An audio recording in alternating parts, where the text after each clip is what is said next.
¿Cuántos impuestos adicionales estaría usted dispuesto a pagar para mejorar el estado de bienestar? ¿Y el resto de la población? Veámoslo. Es bastante habitual que tanto en España como en otros países occidentales se le suele preguntar a la población si considera que es preferible pagar más impuestos a cambio de recibir mejores servicios públicos o si cree que sería preferible pagar menos impuestos a una costa de deteriorar la calidad de los servicios públicos. Por ejemplo, en este barómetro del CIS de julio de 2023, Opinión Pública y Política Fiscal, se les preguntó a 3.418 españoles lo siguiente. Algunas personas piensan que deberían mejorarse los servicios públicos y las prestaciones sociales, aunque haya que pagar más impuestos. En una escala de 0 a 10, estas personas se situarían en la posición 0. Otras piensan que es más importante pagar menos impuestos, aunque eso signifique reducir los servicios públicos y las prestaciones sociales. Se situarían en la posición 10 de la escala. Y hay otras que se sitúan en posiciones intermedias. ¿En qué lugar se situaría usted? Y la respuesta promedio fue de 3,91, es decir, ligeramente escorado a favor de subir los impuestos para mejorar los servicios públicos. Concretamente, el 45% de quienes respondieron abogaban por subir los impuestos, el 25% por bajarlos y el 26% por dejarlos como está. El resto no sabía o no contestaba. Como digo, este tipo de preguntas suelen ser muy habituales en nuestra demoscopia.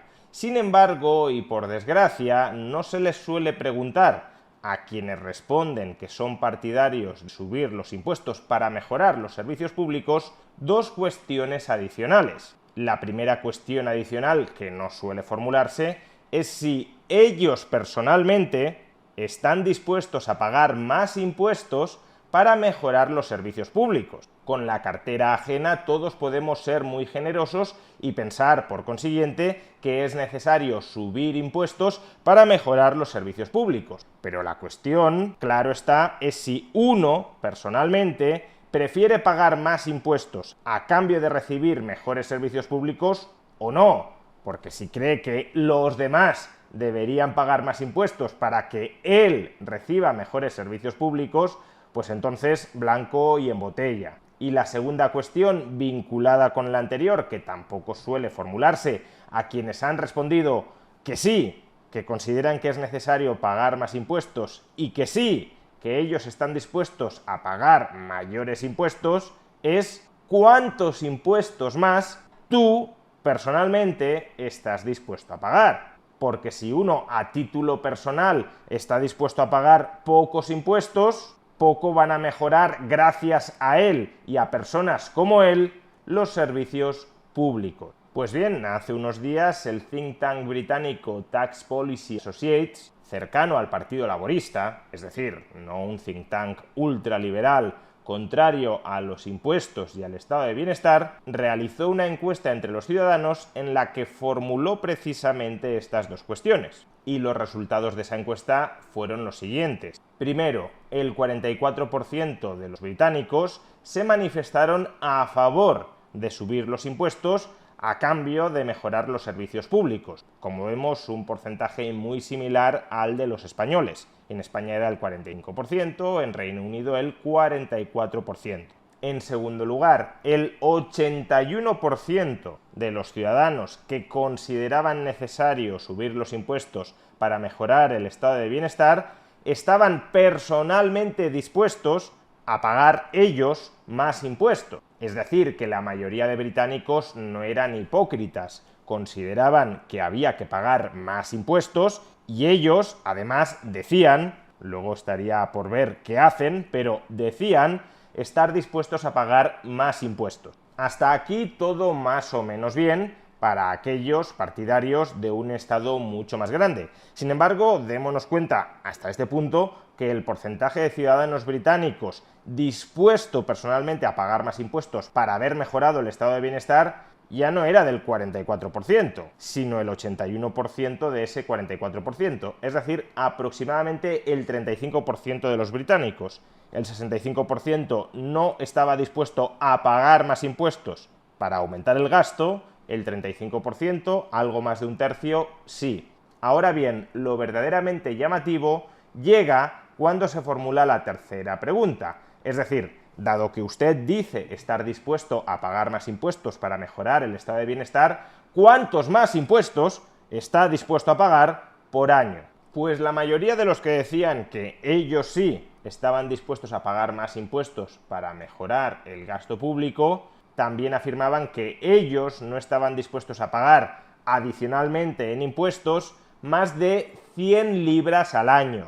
Concretamente, el 31% de quienes decían que estaban dispuestos a pagar más impuestos no lo estaba a pagar más de 10 libras adicionales al año. El 52% no quería pagar más de 100 libras extra al año. Y el 13% se negaba a abonar más de 500 libras adicionales al año en impuestos. Por consiguiente, si solo el 35% de la población británica se mostraba a pagar personalmente más impuestos para reforzar el estado de bienestar, y de ese 35%, el 83% no estaba dispuesto a abonar más de 100 libras anuales, estamos diciendo que solo el 17% de ese 35% partidario de pagar mayores impuestos estaba dispuesto a abonar más de 100 libras adicionales en impuestos cada año para reforzar el estado de bienestar. Es decir, que solo el 6% de la población británica se mostraba partidario de pagar más de 100 libras anuales en impuestos para mejorar el estado de bienestar. Y el 30% de la población británica sí quería pagar más impuestos, pero como mucho 100 libras adicionales cada año, no más. Y luego tenemos el otro 64% de la población británica que no quería pagar más impuestos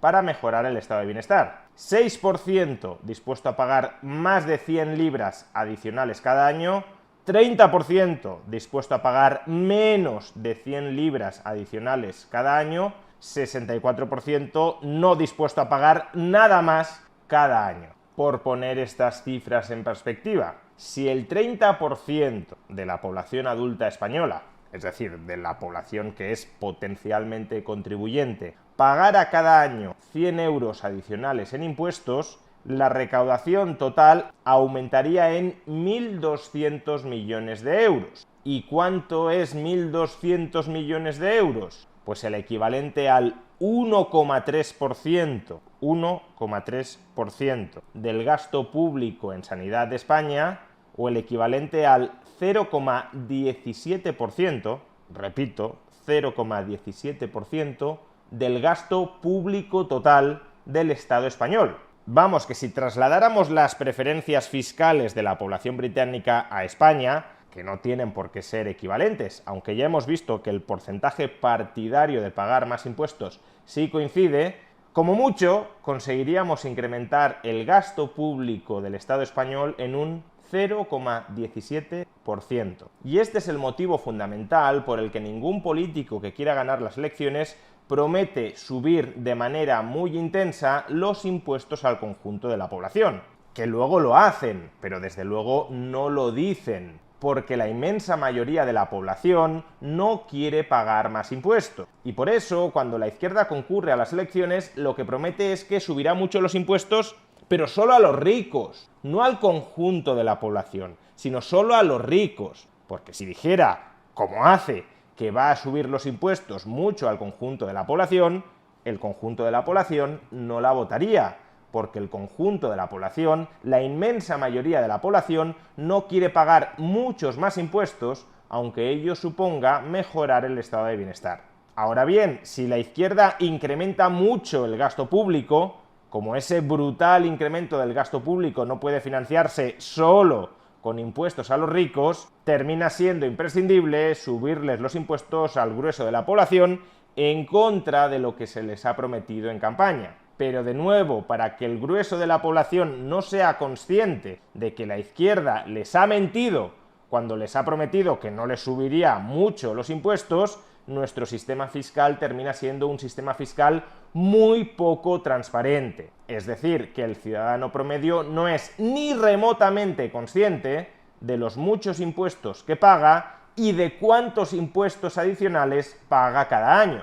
Porque si lo fuera mínimamente, desde luego no apoyaría la sangría fiscal a la que está siendo sometido. Y por eso a la infamia que hoy supone el robo tributario siempre se le ha de unir el deshonor de la mentira.